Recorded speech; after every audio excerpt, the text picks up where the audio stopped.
Go to RamadanRadioWolves.com and donate to your local mosque.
Are you replacing windows in your home? Here at AK Windows, with over 30 years experience manufacturing and installation, we can provide you with premium and affordable UPVC, aluminium windows and doors, roof lanterns, composite and bifolding doors. We offer a free quotation on all work with our selected range of windows in grey, white and much more. We can also repair window and door locks with glass repairs too. We also supply to the trade. Call today for a free quote on 01902 421 500. AK Windows.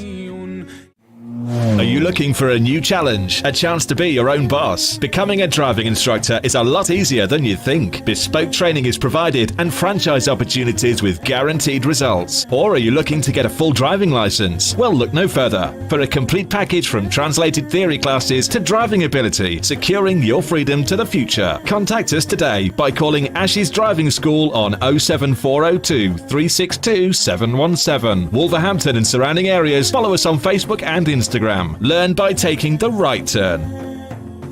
Mubi Bass Electronics, specialist in car audio and home entertainment. Suppliers of leading brands, Samsung, Sony, and Panasonic. We supply and fit all car audio systems, top brands, Kenwood, Bose, and we're an authorized supplier of Vibe product. Visit our store online at mubibass.co.uk and order today for next day delivery. Mubi Bass Electronics are proud sponsors of Wolverhampton Wanderers FC. Call us today for a free quote on 01902 754 546 and quote Ramadan 20 for 10% off. Follow us on Instagram and Facebook at Mubi Bass Electronics, specialist in car audio and home entertainment. Little Dessert Shop, UK's leading dessert franchise, continues to deliver happiness in Wolverhampton. Order from Just Eat, Uber Eats and Deliveroo. Visit us at littledessertshop.co.uk and contact your nearest branch. From all at Little Dessert Shop, we wish you a blessed Ramadan and a happy Eid. Ready for a new career? Ready to be an engineer? Get ready, get set, get training. Become a qualified domestic gas or electrical engineer with the potential to earn up to 45k by enrolling onto one of our bespoke, accredited, industry-recognized training courses at our purpose-built training centre in Wolverhampton. For more information, visit our website gettraining.com or contact us on 01902 583 941.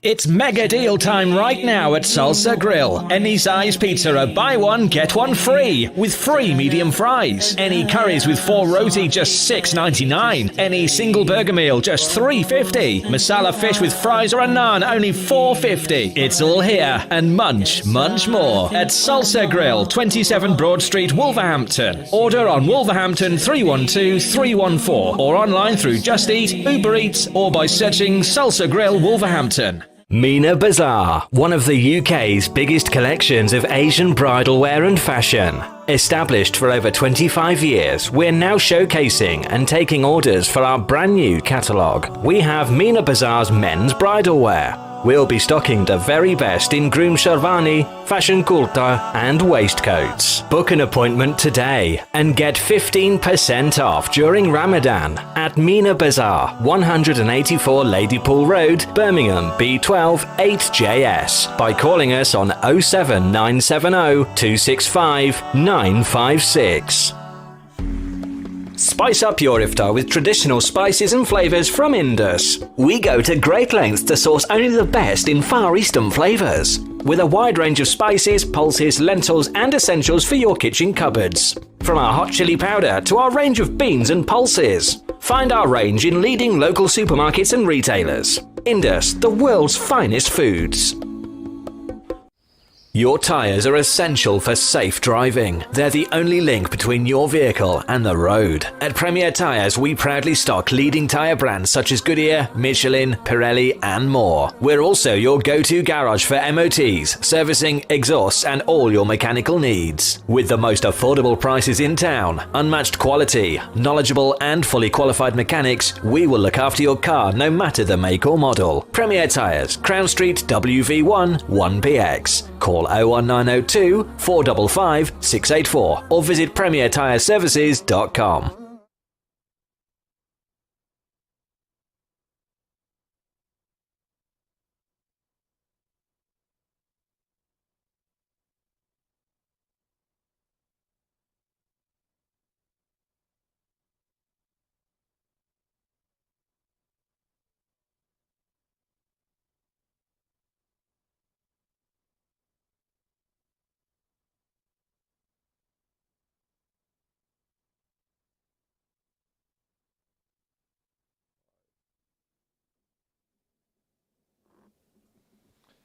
Hi, welcome back to the Property and Business Show with your host Arsh, Ellahi, and joined here with resident guest Ajaz Ali.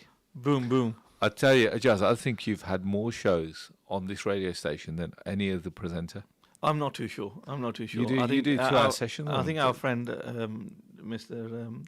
Brother Yusuf Shafi, he ends up in most shows. Oh, no, he was a great guest last He week. was good. He was a great guest. To be honest, it'd be good. In fact, if he turns up, I want to get him on to my show next week. Really? Yeah. So you want him to do a 3-hour show next week? Well, if he's here for mine, he may as well stay for yours. That's it, absolutely. No, So, Brother Yusuf, if you're listening, feel free to come in. Okay, so let's get moving on. So just before the break, we spoke about our attitude to risk. Now, in this part of the show, Ajaz and I were just speaking in the break about what I call the shiny penny syndrome, and something that we all get. How many times have you seen someone do quite well in an industry and you think, "Ooh, I could do that," and you instantly get attracted to it? Nothing wrong with it. I think it's like human nature that once you see someone do well, you think, "Well, I should be able to do that, and as a result, I should also be able to succeed." Would you agree? Definitely. People do that. Well, look at it. How many the vice president of the Law Society? Yeah. How many solicitors did she say that there was in total? 200,000. Yeah, 220,000. 20,000. They must have had shiny penny syndrome at some point. To get 220,000 members is phenomenal. But anyway, let's have a look. Over the last 5 years, shall we call it, let's have a look at all the different shiny penny moments that we've had. So we've had online selling. So we've had like eBay. We've had Amazon. Big boom. So big boom in Amazon selling. We've had, let's not forget, all the different markets. We've had stocks and shares, which has been forever. We've had... Look at Facebook Marketplace. Yes, it's second-hand majority of stuff, but it's still selling. It's absolutely selling. So we've got, again, online selling. So when we talk about online selling, we're talking about eBay, Amazon, Facebook Marketplace. Then you've got other places like Alibaba, was it? Yeah, that's a big one, isn't it? That's a phenomenal one. And then we can't deny cryptocurrency. How many of our listeners actually invested in cryptocurrency? Be interesting. I looked at it at its very infantile stage, and I thought, don't I?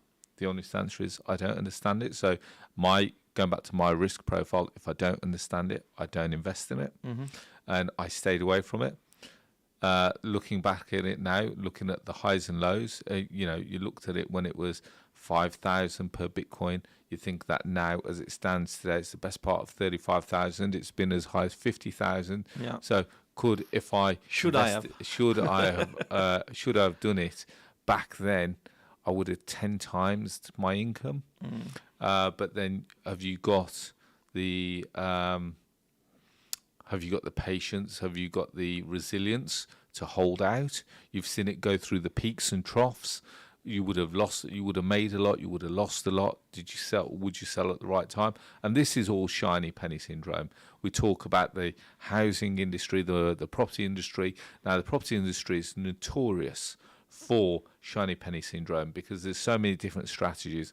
You've got buy-to-let, you've got HMO, you've got service accommodation, you've got commercial to residential, you've got standard single lets. And these are all different industries. These are all different strategies within the property industry. And again, when you go back to cryptocurrency, you've got Bitcoin, you've got Ether. I'm Ethereum. Yeah. So, and then you've got all different coins. Again, these all have their own mini shiny penny within their sector. And the reason why I say that is because, people jump at it and think, oh, this is going to be the next big thing. We're now on to the metaverse. We're talking about NFTs.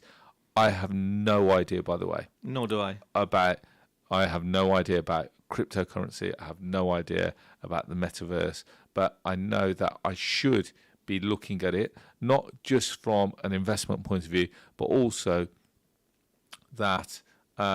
lots of people are suggesting that this is the way that the world's going to be. Well, if it's the future, then I think those who don't look to the future will get left behind. Yeah, and if you don't, But also learn from the history. Yes. How can you learn from the history if it wasn't there? So NFTs have never been there. No. So what do we learn? what history are you going to look from? Not sure. Stick with property. So no, but in terms of industries such as property, where it's got a mass, hundreds of years of history behind it, you can calculate it almost like to the nth degree. So I think one thing that you said before the break, let's look at some of the strategies and let's define what some of the strategies are. So buy-to-let, very simple. You let it out to a family, you generate one lot of income from it. Yeah. Yep. Very straightforward, very safe, very secure, been around for over a year. There's millions of tenants around the UK. And and they're called generation rent. Definitely. Obviously, because they have to rent because it's difficult to buy nowadays. And more importantly, they may not be able to afford to buy. Yeah. That's why it's difficult. Yes.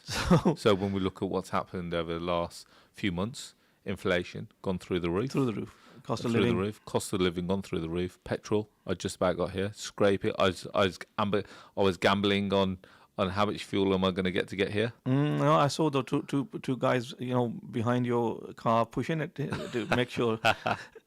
I was saving petrol on the way. I had to turn off the radio, but it was your show. I couldn't switch it off. See how much fun we have here, by the way.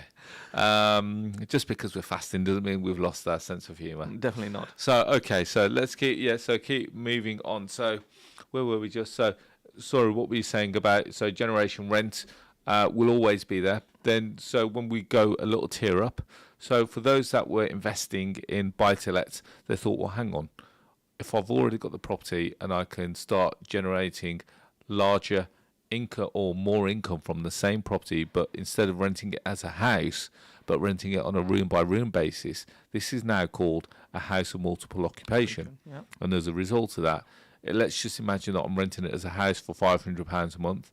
But now, if I rent out each room for, let's say, £300 a room, and I can get 3 or 4 rooms out of it, I'm now generating circa £900 to £1,200 as opposed to £500. Now, for those that are listening, you're thinking, well, hang on. It's instantly a no-brainer. Yeah. If I can generate £1,200 as opposed to £500, which one would you choose, A or B? Ajaz, which one would you do? B, definitely. Yeah, 1,200 wins all day. Well, 1,200 does win. Yeah, see, we're just looking at it now from headline gross figures. Yes. Gross means, this is a figure. We've not looked at the net figure.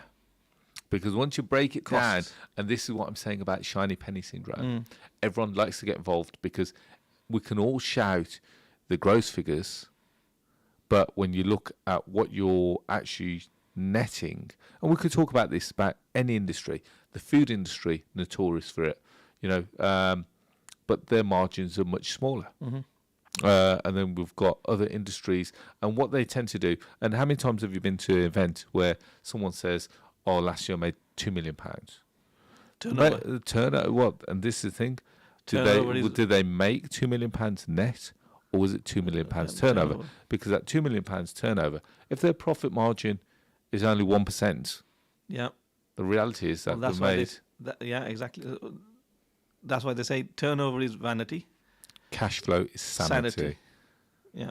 And Ijaz is a genius. Thank you. That was the third thing that I thought. That was it. I've been wanting you to say that for many, many years. Ijaz is a genius. I'll tell you, you could have that one.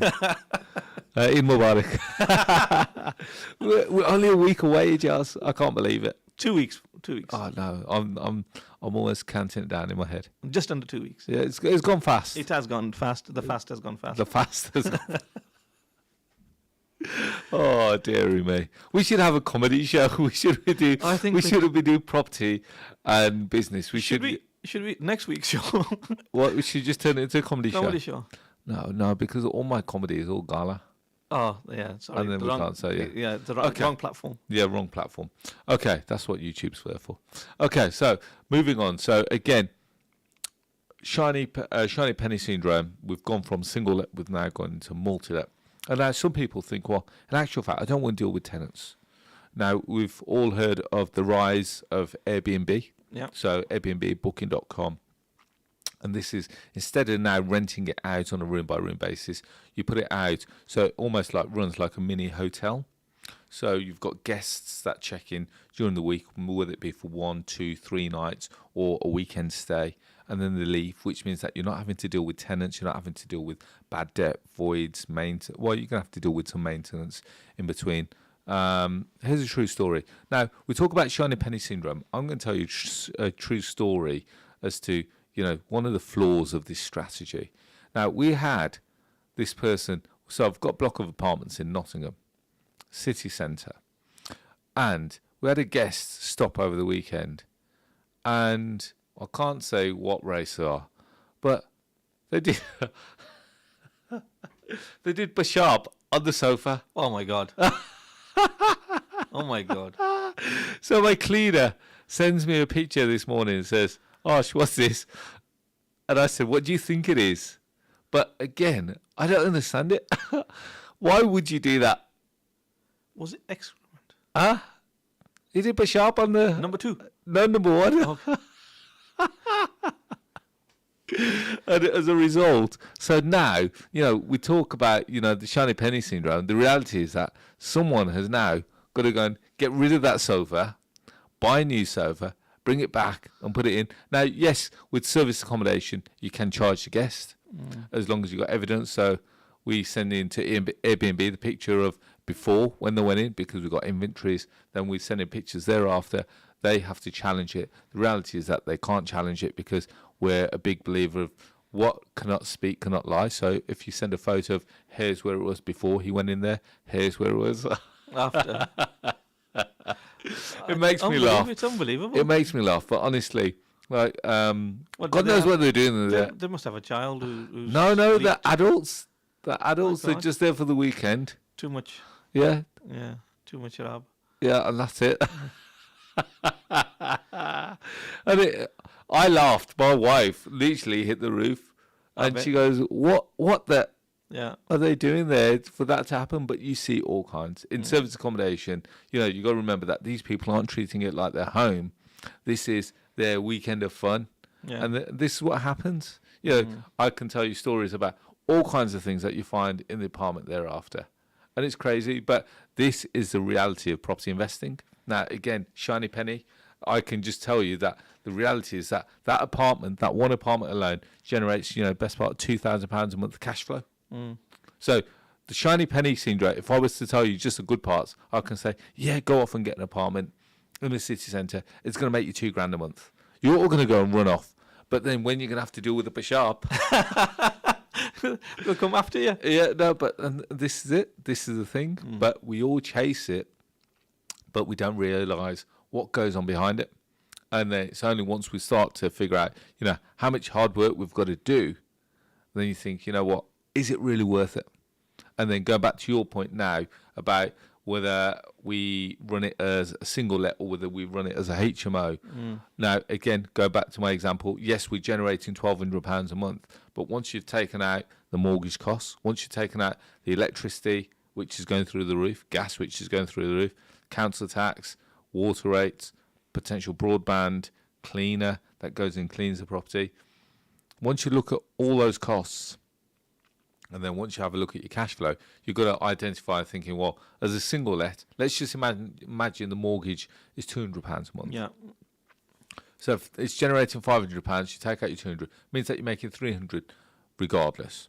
Now, with a HMO, you got, let's say that you've got a 4-bedroom HMO generating £1,200, £200 mortgage, so it leaves you with 1,000. Then you start taking into consideration council tax, water, electricity, gas, broadband, etc., etc. That's going to be around £400 a month. Yeah. So straight away, from 1,200, you take out 400 plus your 200, leaves you with 600. So Yeah. you're still making double the amount of cash flow. Hang on. No. What happens if you have one bad month, or you have one room empty? You're making the same amount of money as if you are as a single let. So you need to have it pretty much fully occupied for it to make the same money, or But to make more money. But don't you think? I see your point there, but don't you also think that if for instance, if that house, if it was as a house initially, if that house wasn't let for a month or 2 months, or the tenant didn't pay for a few months, that you've lost out on that rent. There is pros and cons. So because with if that house is empty, it's not generating any income. yeah, But with the chances of the HMO being completely empty, it's for a very month. very slim. yeah. So So yes, you are making some income as opposed to no income. or at least But- it's paying off the mortgage. Yeah, it's paying off the mortgage, but then you may be then also losing money because you're then paying the bills. Mm-hmm. So again, it doesn't matter. There's swings and roundabouts, and then going back to our first part of the session about calculating the risk, you've got to really do the due diligence to make sure that it's going to be viable. Yeah. What other strategies are there? So we've talked about buy-to-let, we've talked about HMO, we talked about Bishop. Well, let's move on to maybe. So We could talk about commercial. We could talk about well, there's commercial. There's these. you've got social housing. let to let thing, and We've got social rent. housing. We've got so we've got rent to Rent rent. to rent. And that's where you lease the property as opposed to buy it. And again, that's quite risk. When I say risk averse, because you can put in all kinds of caveats into. Well, certain people only like certain types of strategies, but I know other people who have a diverse portfolio, in that they've got residential, they got commercial, they have your rent to rents, they have your service apartments, and they. I'm not calling it service apartments anymore. I just call it Bishop. You can't get that out yet. No, I can't. Honestly, I can't. The cleaner sent me the picture this morning. I said, "What the hell?" Well, is she going to clean it? No, we're gonna Replace we're it. gonna replace it, and then the guest will have to pay for it. And that's Good quite, thing- good quite thing a new, is- it's new apartments as well. A new apartment. So with Airbnb, the good thing is that they hold their credit card details, so we don't hold it, and then all we do is we put in a bill for how much it's going to cost to So replace. those sofas were, I'm assuming, were brand new sofas as well. Yeah, brand new sofa. 6 so- months old, is it? No, less than 2 months old. Wow. So yeah. So regardless, that one night where he's paid a couple £100. Is it going on marketplace? What, the Bishop sofa? There's a marketplace for stuff like that, but yeah, no, it's not. It's going in the bin. That's where it's going. But then saying that, that one night where he's paid, let's say £200 for the one night, he's then going to have to pay best part £300 for a sofa, and then there's a cleaning fee, then there's our time. Yeah. So that's going to cost him. That one night is going to cost him the best part of £1,000. Well. Yeah, so it's all fun and games, but again, these are the parts that no one ever tells you in business, because these are the parts that this is a grit and determination that you need to run a business. So talking about industrial now, or talking about commercial deals, when it comes to commercial, there's so many different types of commercial properties. So it could be something simple as a little shop on a high street, it could be shop with a flat above, and again, you can de-risk it by having the flat above. The problem that I have with commercial, I know that you've got commercial, but when it's empty, it could be empty for a day. It could be empty for months. Yeah, It could be empty for, you're reliant on waiting on someone that's going to start a business one of in our that location. shops, Yeah. One of our shops, we built it about a year ago, and it's in a row of other shops that we own as well. But that one shop has not actually, the flats above it have rented out, flat below it rented out. The shop itself has been empty for a good 7 months. Exactly. So luckily, I'm hoping that you're making money off the 2 flats above. Oh yeah, we've got 3 flats there, Yeah. and we're making good money from that. But the shop, The shop itself is redundant. and so you don't know. See, I know that, I'd like to think within a month or 2 months, that the flats are always going to rent. Yes, but again, the demand for commercial property at this moment in time, especially shops, I don't think it's there as. So as much is it in your mind to potentially convert that shop into a flat? Worst comes to worst, that's what we would do. Yeah. Yeah. How long But- are you going to wait? Well, at the moment we got a couple of potential tenants there who are interested. So if it doesn't work with these guys, then we'll reduce the size of the shop, Yeah. and rent it out for a cheaper rent and put a flat on the back, Yeah. or as you say, convert it all into residential. See, let's not make it all negative, because when you rent commercial and you get the right lease in place, Yeah. you've seen on the high street many years ago, Lloyd's TSB, and you've got Barclays, etc. They don't buy these properties. No, they lease. all lease. Lease. Sainsbury's, they lease, Tesco's, etc. yeah. Tesco, so they lease. So when they lease for very long periods. Yeah. So if you can get those kind of contracts, you've got the Domino's, you've got the Pizza Huts, they all lease properties. They don't own these properties. And as a result, when they lease long, and you know that you've got a very good covenant. When we talk about covenant, we're talking about a very good, in essence, commercial tenant in place, and you're not going to go wrong. You guaranteed your rent. Yeah. Those tenants generally won't default on their rent. Exactly. And local authorities now are also leasing properties. They're not actually buying anything, they're leasing everything. Yeah. So, and this is one way that they, in essence, you call it rent to rent. Yeah. Yeah. So they've been doing it a long time. So it's an interesting one. But, commercial's great when it goes well. It's a horrible, because you can't predict when someone's going to come along. It is now difficult to rent out on the high street. Yeah, I think. and so lots of investors, lots of property owners are looking to convert them back into residential, because they know that they've got more of a secure income. Was it last year when the law was relaxed on that as well? Yeah. To allow, because obviously the government understood that there was this was inevitable, so they relaxed the law a little on planning laws. Yeah, absolutely. So the government said that you can convert shops or something with certain planning classes into residential without the need for planning permission, and lots of people did that. Definitely, yeah.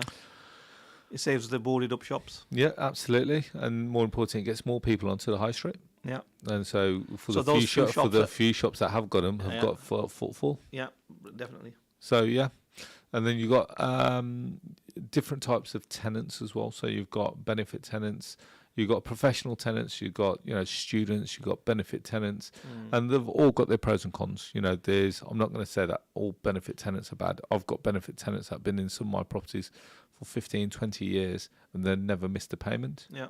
But equally, I've got some professional tenants who do push up as well.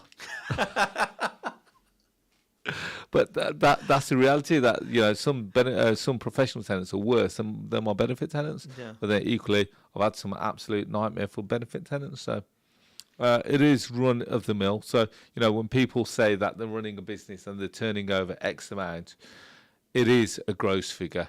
If you really want to get to know them, you go on Company's House and you search for their... One of our tenants, who's still a tenant actually. Believe it or not, we've got less than a minute. Never. Yes. I'll end on that. Okay, so... we had a tenant from hell. Yep. I agree. But I've had he was many... all right with us. Yeah, he was okay with you? Yeah, he's all right. He's still a tenant. Right, But okay. previously he was on TV for Tenant from Hell. Yeah. So I had a tenant as well that she she confessed that she owed the last landlord 3 years' rent. Oh. But that's not the full story. The last landlord left her without electricity for 6 months. So, something happened to a fuse board. They refused to get it repaired, and that's why. So, there's pros and cons. But there we have it, guys. It's been a varied show. We talked about a lot of things. We talked about a lot of naughty things as well. But, guys, on that note, I wish you all to be safe, well, and happy. And I look forward to my last show next week. Khadafis. Allah Hafiz.